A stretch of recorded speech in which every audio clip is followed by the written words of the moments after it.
देखिए हर खबर यहीं पर, सब्सक्राइब कीजिए TV9 भारतवर्ष।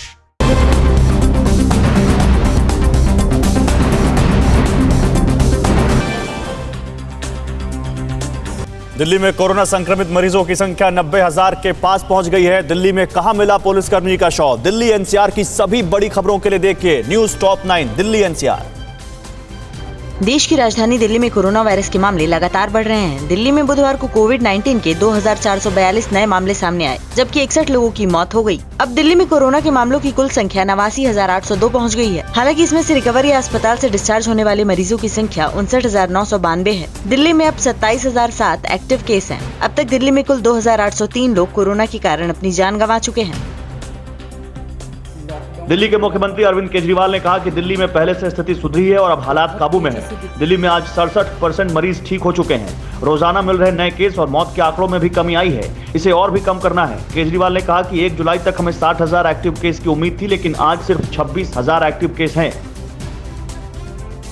दिल्ली में कोरोना संक्रमित मरीजों के आंकड़े बढ़ रहे हैं, जिसे देखते हुए दिल्ली सरकार ने कॉमनवेल्थ गेम्स विलेज में कोरोना संक्रमितों के लिए आइसोलेशन सेंटर बनाया है। इस सेंटर को LNJP अस्पताल के साथ जोड़ा गया है। फिलहाल इस सेंटर पर 500 बेड तैयार है। यहाँ पुरुषों के लिए अलग और महिलाओं के लिए अलग सेंटर बने हैं।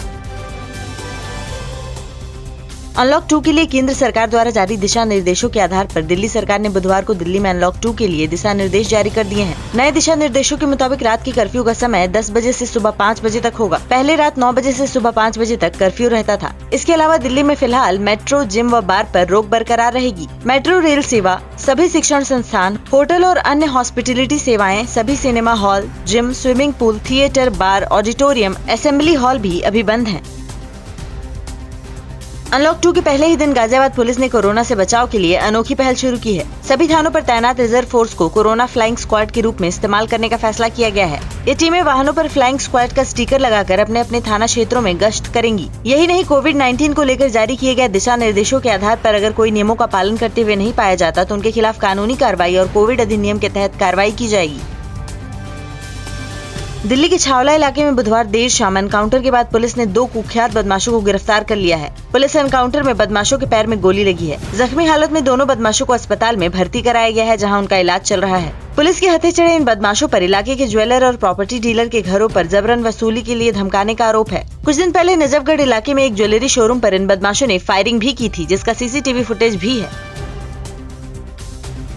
दिल्ली के नरेला इलाके में एक प्रॉपर्टी डीलर के घर के बाहर फायरिंग कर 1 करोड़ रुपए की रंगदारी मांगने वाले अक्षय उर्फ पाल्दा गैंग के शार्प शूटर को दिल्ली पुलिस ने गिरफ्तार कर लिया है। इस शूटर का नाम रवि है। गोली चलाकर रंगदारी मांगने की ये वारदात 23 जून की है। वारदात CCTV कैमरे में भी कैद हुई थी। आपको बता दें, अक्षय उर्फ पाल्दा फिलहाल हरियाणा की जेल में बंद है और सूत्रों की माने तो वहीं से अपना गैंग चला रहा है।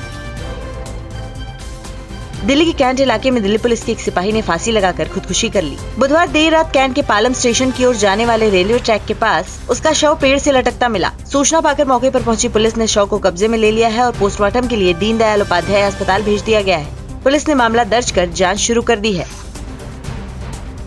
नोएडा के सेक्टर 20 कोतवाली पुलिस ने ई-रिक्शा चालक हत्याकांड का पर्दाफाश किया है। कत्ल के मामले में पुलिस ने ई-रिक्शा चालक की पत्नी को गिरफ्तार किया है। आरोप है कि घटना वाले दिन नशे में घर पहुंचे पति से पहले पत्नी का झगड़ा हुआ। पति के बेहोश होने पर पत्नी ने ही बेलन से गला दबाकर उसकी हत्या कर शव को घर के बाहर फेंक दिया था। फिलहाल आरोपी पत्नी ने अपना जुर्म कबूल कर लिया है।